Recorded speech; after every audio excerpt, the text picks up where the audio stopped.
이 아비가일이라는 말은 아비는 기쁨을 주다.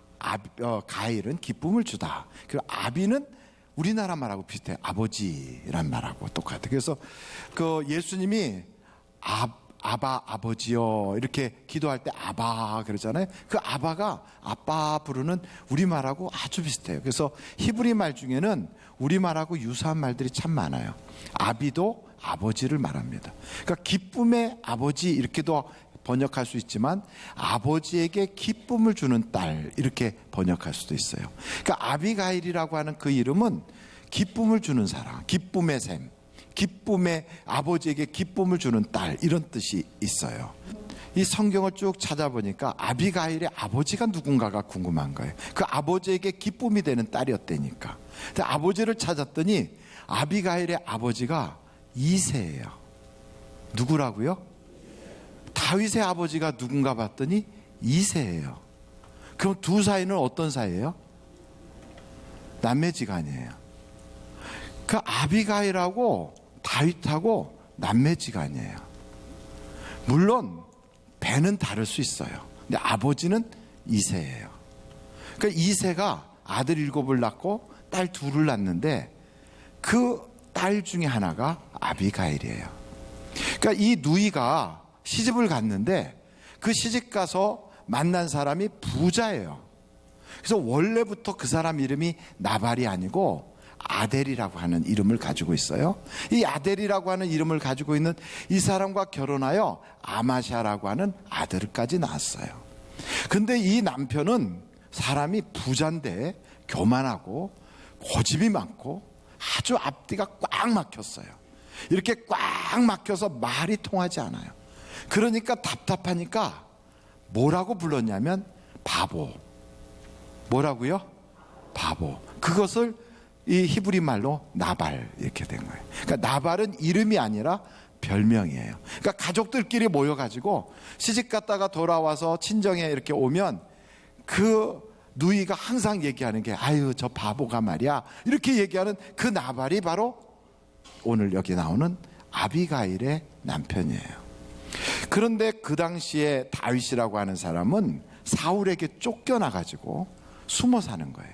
그러니까 사울이 다윗을 발견하면 죽인다 하고 군대까지 풀어서 막 쫓아다니니까 다윗이 도망가다가 어디 피할 데가 없어서 자기 매제한테 간 거예요.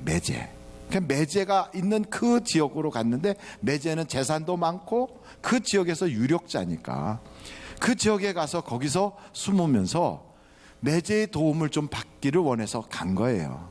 근데 매제는 재산이 많고 지역의 유지라 다윗을 도와줬다가는 잘못하면 처남도 없다가 사울로부터 공격을 받으면 죽을 것 같아요.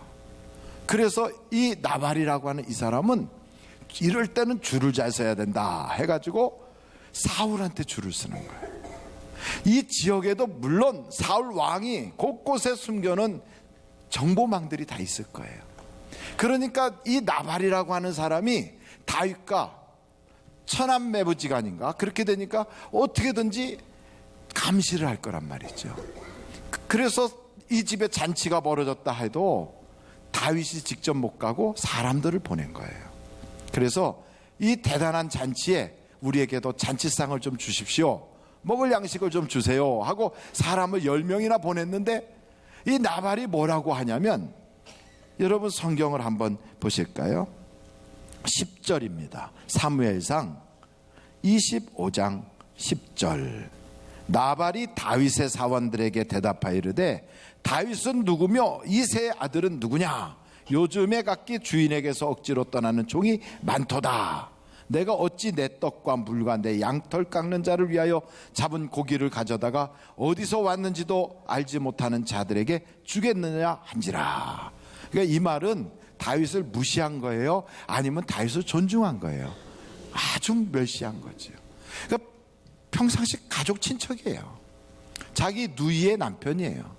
그 누이 남편이 다윗을 완전히 모독하듯이 이야기한 거예요. 그것도 아랫사람들을 보냈는데 그러자 다윗이 그 소식을 듣고 군대를 400명을 동원해서 나발에게 속한 모든 종들과 그 집의 남자를 다 죽이겠다 하고 이제 내려오는 거예요.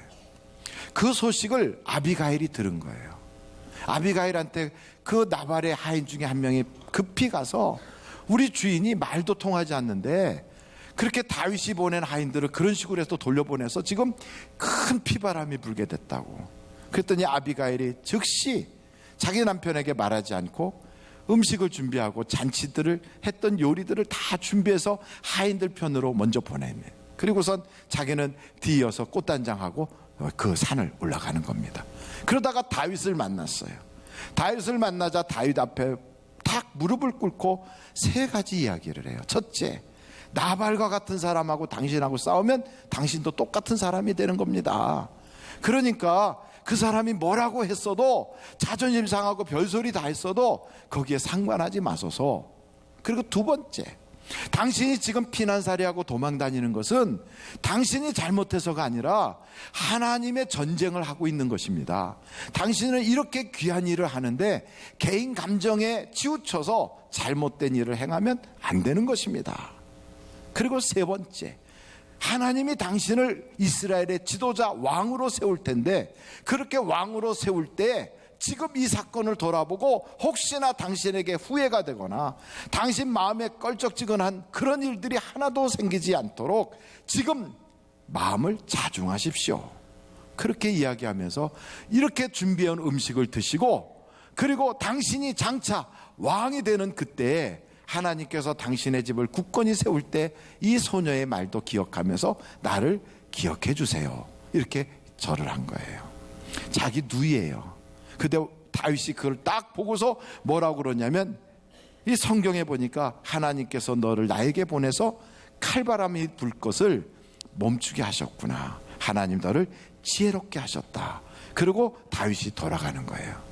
그 다윗은 다윗의 군대를 다 거느리고 다시 돌아가고, 그리고 이 아비가일이 돌아와서 그 다음날 자기 남편은요 부자고 잔치를 벌이는데 왕처럼 잔치를 벌여. 아주 막 상다리가 부러지도록 그렇게 차려서 그렇게 배불리 먹고 술도 이렇게 막 취해가지고, 그러고서 있다가 아침이 돼서 이제 술이 좀 깨고 정신이 돌아왔을 때 남편한테 그때서 얘기하는 거예요. 다윗이 어저께 군대를 풀고 그래갖고 오려고 하는 걸 내가 여기서 음식 좀 가지고 가서 말리고 그렇게 해서 다 진정했으니까 괜찮다고. 그런데 이 남편 나발은 그 이야기를 듣고 그걸 아주 마음속에서 분노가 확 끌어오른 거예요. 뭐라고? 처남한테 뭐 갖다 줬다고? 그러면서 화가 나는 거예요. 아니 이 소식을 사울이 들으면 뭐라고 그러겠어. 아이고야, 그래갖고 머리 아프다고, 아이고, 그러다가 팍 쓰러졌어요. 그래갖고 혈압으로 쓰러졌는지 어떻게 돼 쓰러져가지고 열흘 만에 죽어버렸어요. 죽고 나니까 그 죽었다는 소식을 다윗이 듣더니 하나님께서 그를 쳐서 죽었구나 그러면서 자기 아랫사람을 보내서 아비가일한테 청혼한 거예요. 나한테 시집와라 누이야, 이렇게. 그러면 여러분 지금 장례식이 벌어졌어요. 그리고 재산도 그 많은 재산 다 나누고 그렇게 해야 돼요. 근데 그런 거 다 놓고 다윗이 부르니까 말 타고 그냥 냉큼 달려가서 다윗의 부인이 됐어요. 바로 그 이야기가 오늘 성경에 기록이 되었어요. 여러분 무슨 상상을 하고 무슨 생각을 하실지 모르겠어요. 그런데 저는 이 아비가일에 대하여 세 가지로 오늘 은혜를 나누려고 그래요. 어떤 은혜를 도대체 나눌 수 있는가? 첫째, 아비가일은 피바람이 불 수 있는 그 위기를 잘 마무리하는, 그래서 사람을 살리는 일을 한 지혜로운 여자예요. 여러분 말 한마디가 천냥빚을 갚는데요. 그렇게 말이 중요한 거예요. 예수 믿는 사람은 화목한 피스메이커가 돼요. 화목의 제물이 돼야 돼요. 가정에서의 싸움, 교인 간의 다툼, 세상에서의 어떤 다툼이 있을 때 그것을 다 막고 서서 그걸 잘 중재해 줄 수 있는 사람이, 그 사람이 바로 예수 믿는 사람이어야 된다고요. 친척들끼리 만나서 이야기를 한다고 해서 친척들 사이에는 갈등이 없나요? 있어요. 나라에는 갈등이 없나요? 있어요. 대한민국과 일본과 중국과 북한과 미국과 러시아와 붙어 살다 보면 다 갈등이 있기 마련이에요. 이런 갈등이 있을 때 누가 이것을 중재해야 되겠어요? 누가 이걸 맡아가야 되겠어요? 여러분 믿는 사람이 하는 거예요. 그 믿지 않는 사람들은 이럴 때 분노를 조절하지 못해가지고 그걸 요즘 세상 말로 분노 조절 장애를 가지고 있어서 그냥 건드리면 어느 날 터질지 몰라 욱한다고요. 그런데 우리 예수 믿는 사람들은 그런 일이 벌어질 때 하나님 이 땅에 전쟁이 없게 해주세요. 하나님 어찌하든지 이 땅이 평화롭게 해주세요. 그리고 저 북녘에 있는 김정은이 정권이 하루속히 무너지고 대한민국의 체제로 남북이 통일되게 해주세요. 이런 기도하며 중재할 수 있는 사람들이 누가 그렇게 해야 되느냐? 믿는 우리가 해야 된다고요. 그래서 세상의 정치인들이 하는 것도 아니고 이 세상에 어떠한 또 돈 많이 가지고 있는 재벌들이 할 수 있는 게 아니라 이것은 아무 힘이 없는 것 같지만 우리 믿는 사람들이 하나님께 기도하여 피 흘림이 없도록 이 땅에서 평화가 유지되도록 기도해야 될 사명이 우리에게 있는 줄로 믿습니다. 마찬가지로 여기에 오늘 성경에 등장하는 바로 이 가정, 나발하고 다윗하고의 그 사이에서 아비가일이 딱 중재를 하잖아요. 무엇으로 중재합니까? 그가 가지고 있는 지혜를 가지고 하는 거예요. 여러분, 이 지혜는 누가 주십니까? 하나님이 주세요. 하나님이 지혜를 선물로 주시기 때문에 성경에 보면 성령의 은사 중에 지혜가 등장하는 거예요. 저는 우리 교회 성도들이 다 지혜가 넘쳐나시기를 간절히 바랍니다. 지혜, 어떤 지혜가 있다는 거예요? 그 지혜는 그 알맞은 때 알맞은 말을 하는 게 그게 지혜예요. 꼭 남의 정말 어렵고 지금 억울하고 답답한 데 가서 이상하게 가시 같은 말 쿡 던져놓으면 아주 혹 뒤집어져 버리죠.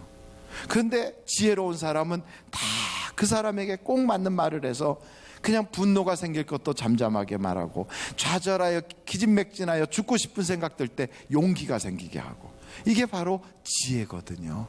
성경 한번 여러분 보시면 좋겠어요.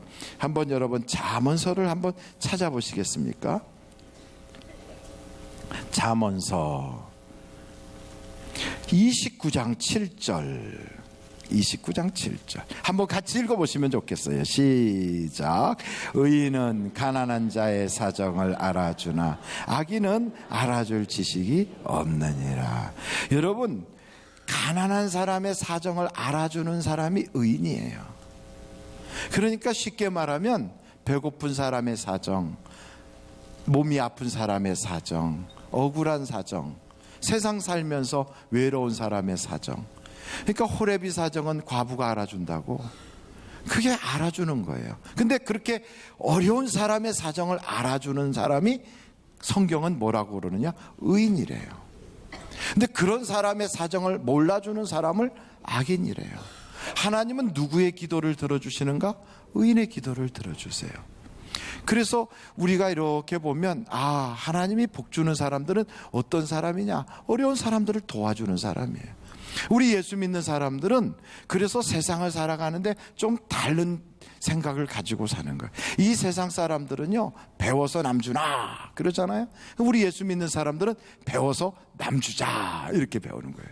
한번 저하고 한번 해볼까요? 배워서 남주자. 그럼 돈 벌어서는 어떻게 해요? 돈 벌어서 저를 똑같이 저하고 한번 저를 따라해봐요. 돈 벌어서 남주자. 어떤 사람이 입을 삐죽게, 어이구 내가 돈 번 건데 왜 남을 줘. 성공해서 남주자. 이게 이해가 안 되는 거예요. 그런데 여러분 생각해 보세요. 돈 벌어 갖고 내가 꽉 움켜잡으면 그 사회는 이게 돈이 회전이 안 되니까 모든 산업이 다 망가지고 다 무너지는 거예요. 돈은 돌아야지 다 같이 사는 거예요. 여러분, 물은 흘러갈 때 그 양쪽에 많은 나무들과 그리고 거기에는 들짐승들과 거기에는 생명이 막 자라게 돼 있어요. 흐르지 않고 고여 있으면 물이 썩어버리면 주변이 다 죽어요. 거기에는 모기들만 들고 악한 곤충들만 가득해요. 마찬가지로 이스라엘에 가서 보면 바다가 둘이 있는데 그건 호수인데도 바다라고 불러요. 북쪽에는 갈릴리 바다가 있고 남쪽에는 사해 바다가 있어요. 근데 갈릴리 바다는 물을 계속 흘려보내요. 사해 바다는 물을 계속 받기만 해요. 그러면 우리가 생각할 때 사해 바다는 넘쳐야 되는데 사해 바다는 점점 물이 줄어들어요. 그리고 거기는 생명이 하나도 못 살아요. 갈릴리 바다는 자꾸 흘려보내니까 물이 없어져야 될 것 같은데 거긴 물이 가득 차고 넘치고요, 그리고 생명의 물고기들도 가득한 거예요. 하나님의 법칙은 움켜잡을 때 거기에 넘치도록 있는 게 아니라 흘려보낼 때 하나님이 생명도 주시고 다른 사람도 살게 하고 자신도 살게 하는 거예요. 여러분, 흘려보내면 나도 살고 남도 사는 거예요. 배워서 뭐해요? 남 줘야지요. 많이 배워서 배우지 못한 사람들을 위해서 섬겨야지요. 성공해서 뭐해요?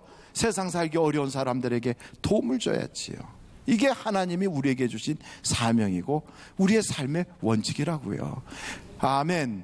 그러니까 이 아비가일이라는 사람이 그걸 아니까 남편한테 당신 그거 움켜쥐고 있다고 그게 당신 것 안 돼. 나눠주라니까. 말을 안 들어. 온고집 부리고라. 그러니까 바보예요, 바보. 그걸 나눠주면 죽을 사람들이 다 살잖아요. 그런데 그걸 모르는 거예요. 그러니까 선진국이 다른 게 선진국이 아니에요. 있는 사람이 좀 나누는 거예요, 자기 거를. 그래갖고 쭉 같이 어울리는 거예요. 교회 안에 들어왔을 때 함께 어울리는 거예요. 여러분, 이것이 얼마나 아름다운지. 하나님은 그래서 모든 성도들의 마음속에 배워서 남주자, 성공해서 남주자, 돈 벌어서 남주자, 이걸 아주 우리 마음속에 새겨야 돼요. 대한민국에서 돈 벌어가지고 남주기 시작하면 우리나라의 그 사랑이 전 세계로 퍼져나가지요. 한국의 문화가 나가지요. 그러면서 한국의 복음도 나가지요. 그러다 보면 한국의 물건들이, 산업 물건들이 마구 수출될 수 있어요. 움켜잡아 보십시오. 산업이 다 죽어버리지. 우리가 그것을 깨닫고 여러분, 나눌 수 있는 여러분이 되시기를 간절히 바랍니다. 뿐만 아니고 이 아비가일을 이렇게 보면 사람 있죠. 이야기할 때 자기 이야기만 막 해버리면 상대방이 화가 나요. 그러니까 세상에서 제일 듣기 싫은 소리가 혼자 말하는 거잖아요. 혼자 말하는 것이 뭐가 있을까요? 설교. 설교는 혼자 말해요. 여러분, 설교 시간에 손들고 목사님 질문 있는데요, 이런 얘기가 있나요? 없잖아요. 그러니까 설교는 혼자 말하니까 듣기가 싫은 거예요. 애들이 그러잖아요. 엄마가 막 뭐라 그러면 두 가지로 얘기해요. 잔소리하지 마라, 설교하지 마라. 저 장애인들을 우리 교회에 행복한 예배에 가서 제가 설교한 적이 있었거든요. 근데 그 친구들이 그러더라고요. 세상에서 가장 좋은 설교가 뭐냐 그랬더니 짧은 설교요 그러더라고요. 혼자 말하면 그게 듣기가 싫은 거예요. 그러니까 어떻게 해야 되느냐? 공감을 해야지요. 공감을 해야 돼요. 그러니까 부부간에도 대화가 되려면 공감을 해야 돼요. 공감을 어떻게 합니까? 틀어줄 때 되는 거예요. 아, 그랬군요. 아유, 그러셨어요. 그러면서 들어줘야 돼요. 건성으로? 아니요, 진심을 담아서. 그 들어줄 때 건성으로 들으면 애들이 그래요. 영혼 없이 대답한다고 그래요.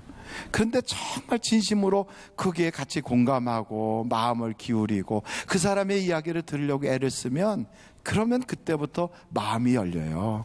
대화가 시작이 돼요. 공감하는 거예요. 공감을 하는 데 있어서 최고로 좋은 방법은 칭찬을 할 때 공감하게 되거든요. 그러면 여러분, 세상에 나가서 사람들하고 만날 때 돌덩어리 앉아있는 것 같은 사람하고 앉아서 밥을 먹고 싶어요? 아니면 나하고 칭찬을 하고 막 공감이 되고, 아, 그렇군요, 이런 분하고 앉아서 식사하고 싶으세요? 후자잖아요. 그러니까 여러분, 칭찬 잘하고 공감을 잘하면 성공할 수 있어요. 이 세상의 모든 일은 물건으로 이루어지지 않고요, 사람 관계로 이루어져 있어요. 다 인간관계예요. 문제도 인간관계가 어긋나서 생기고요, 문제를 푸는 것도 인간관계가 열려지면 풀게 돼 있어요. 그래서 하나님은 열쇠를 하늘에다 두지 않고 열쇠를 우리에게 주셨다고요. 우리가 이 땅에서 매면 매이는 거예요. 풀면 풀리는 거예요. 열쇠를 저에게 주셨어요. 열쇠를 여러분에게 주셨어요. 인간관계를 통하여 우리의 인생이 다 열려지고, 인간관계를 통하여 우리의 모든 삶의 문제들이 쫙 열려지라고 하나님이 우리에게 그 열쇠를 주셨다고요. 심지어는 천국도 열 수 있도록 천국 열쇠까지 주셨어요. 그런데 왜 사용을 안 하는지, 그냥 답답한 거지요. 사람들하고 있으면 그냥 꿍 하고 쳐다보고 그냥 앞만 쳐다보고 있고, 그렇게 해서는 우리에게 오는 너무나도 귀한 그분의 인품과 그분의 인생을 우리가 받아들일 수가 없잖아요. 그분의 인품과 인생을 우리가 다 받아들이면 그분을 통하여 내게 역사하시는 하나님의 놀라운 계획들이 나에게 막 밀물처럼 밀려 들어오게 돼 있어요.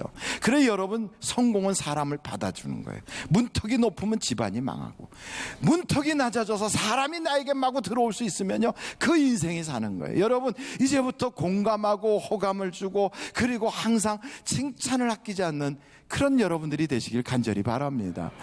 마지막으로 저는 이 말씀 속에서 이 아비가일 참 대단하다 그래요.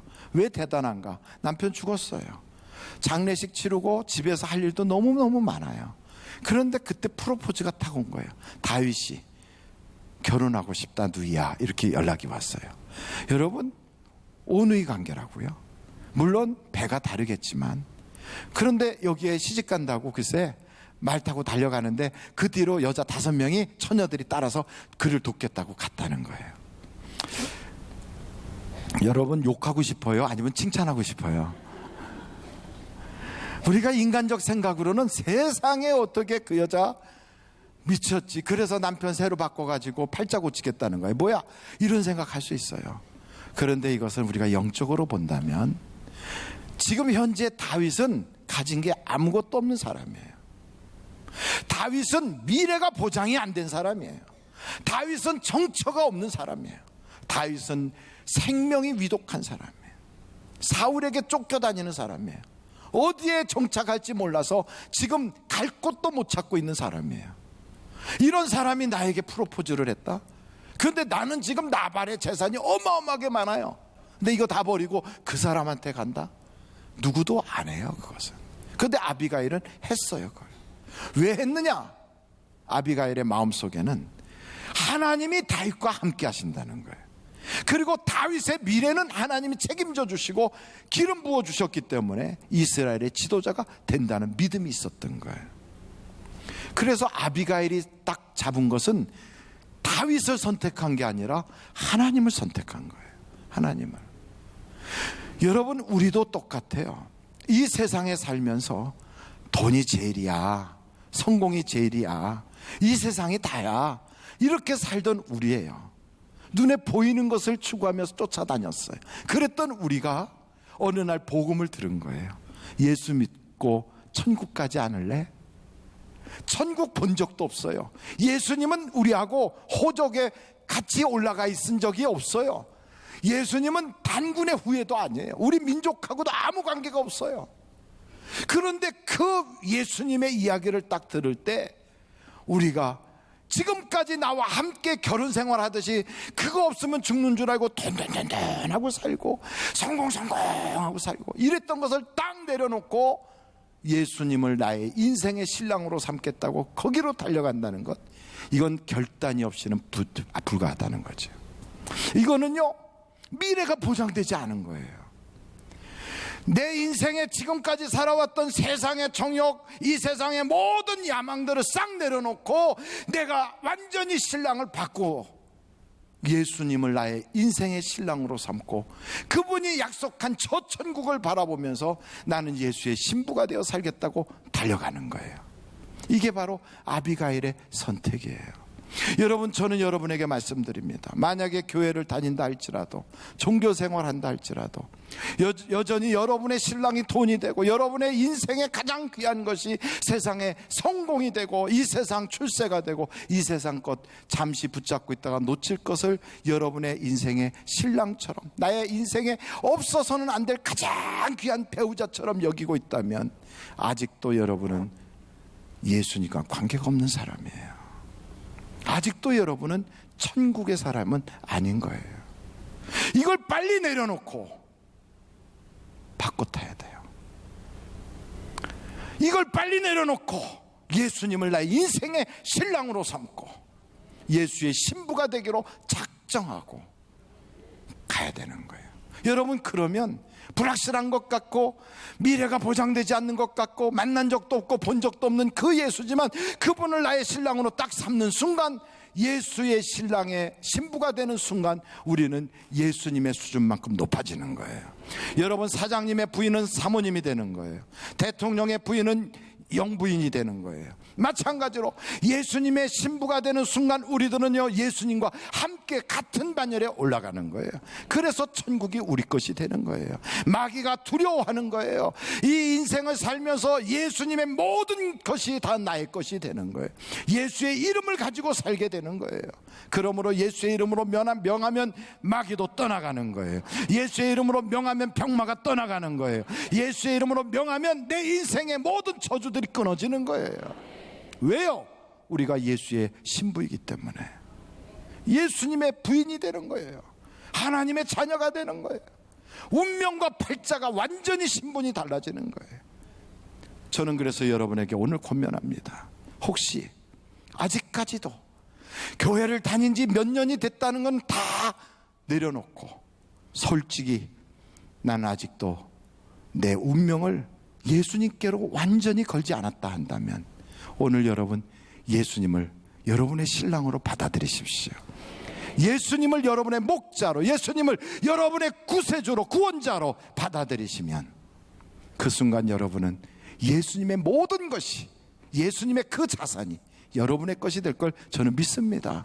예수님의 그 이름, 예수님이 하신 그 모든 사역, 예수님이 준비한 저 천국까지 모든 것이 다 여러분의 것이 되는 거예요.